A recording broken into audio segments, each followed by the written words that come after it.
Good morning, everybody. Chelsea coming at you from a blustery, windy Kansas day out here in Overland Park. I am super excited to introduce one of our great real estate agents, Terri Monrad, who she's going to share a little bit about her career in real estate with us. But first, I just want to let everybody know that she was recognized this last year as our distinctive angel. So she has a heart for philanthropy, and we just really appreciate her being in our office. So Terri, to start us off this morning, let's get started on just talking about when did you start in real estate? Well, I've been in and around real estate for almost 30 years, but I've been on this side of it for about 7.5 years. I came out of the corporate world and had an opportunity to start a new career again. I've had several different careers in my lifetime. So why don't you share with us some of the other jobs that you had prior to real estate? It's probably always been in and around sales. Out of college, I have a Bachelor of Fine Arts degree in music, theater, and voice. So, I didn't go to Broadway. You're real close, like that. I began selling jewelry. So I sold high-end jewelry in Baton Rouge, Louisiana for a while. But then once I got married, I've worked for a couple of different developers. I've worked for senior living communities. And then I worked for a bank. And I say that with, that was probably my least favorite job. Although it's all been around, it still was sales, because I had to convince people that they wanted to come and join our company and that they wanted to join the bank that they were now being taken over by. So I've dealt with acquisitions before. Senior living was probably my favorite next to real estate, but it was one of the reasons I got into real estate. Because, nice. So. And what would you say makes you different in the business? Like, what sets you apart? Compassion, patience, and heart. It's more consulting, not necessarily selling. I have clients that I work with, some of them for 3 years, trying to get them to the place that they need to be, whether that's a new house or getting out of the house that they've been in for 40 years. Working with older clients is probably about 25% of my business. The rest of it is the traditional real estate, first-time home buyers, growing families, that kind of thing.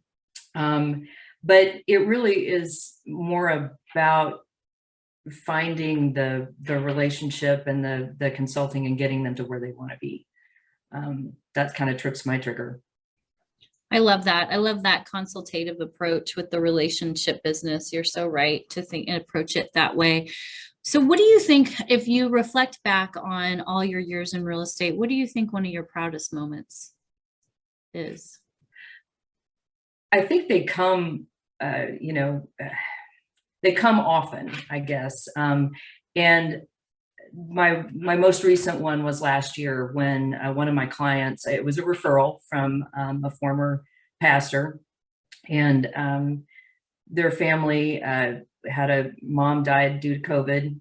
They were the daughter was out of state. The son lived there. Some interesting situations and things going on, but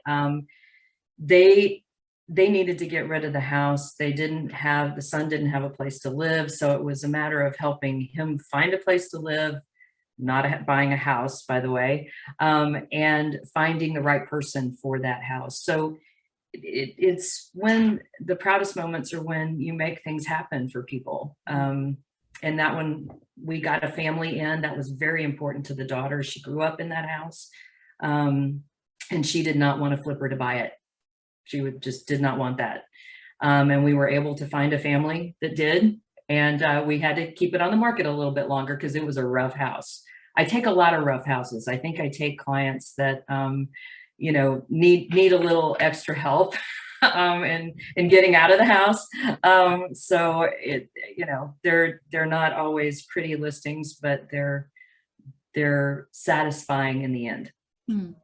I love that. I love how you really have a heart at the center of your transactions, right? So it just feels so good when it's a win-win situation for everyone. So last question for you.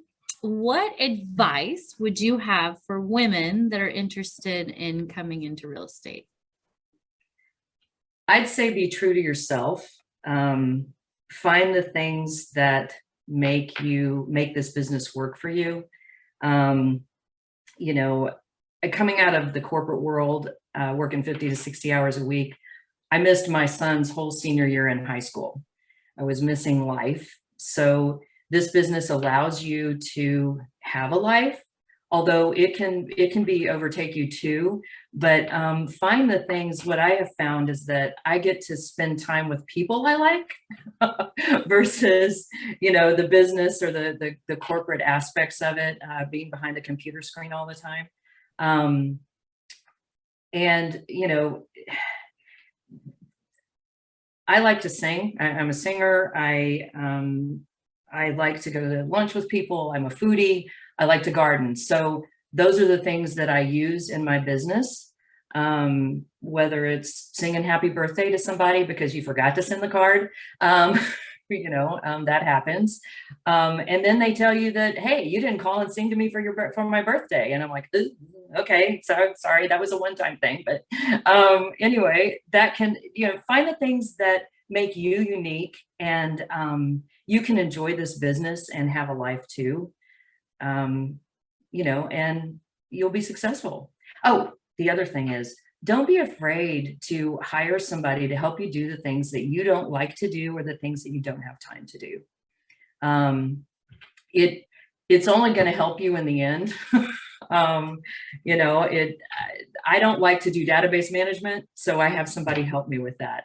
I can't deliver 59 flowers at Mother's Day. It's just not possible, but I like to garden, and people know that. I'm not very good at it, but I like it. I like to dig in the dirt. So the things that make you unique and memorable to somebody else really do help you grow your business. I love that. Thank you so much, Terri, for sharing your journey with us. She is one of our rock star agents. I will tell you, she is in the office every single day, just, doing what it takes to be successful, and it shows. So thank you, Terri, for being one of our women in real estate. Couldn't be happier to have you as part of our team. Thanks a lot.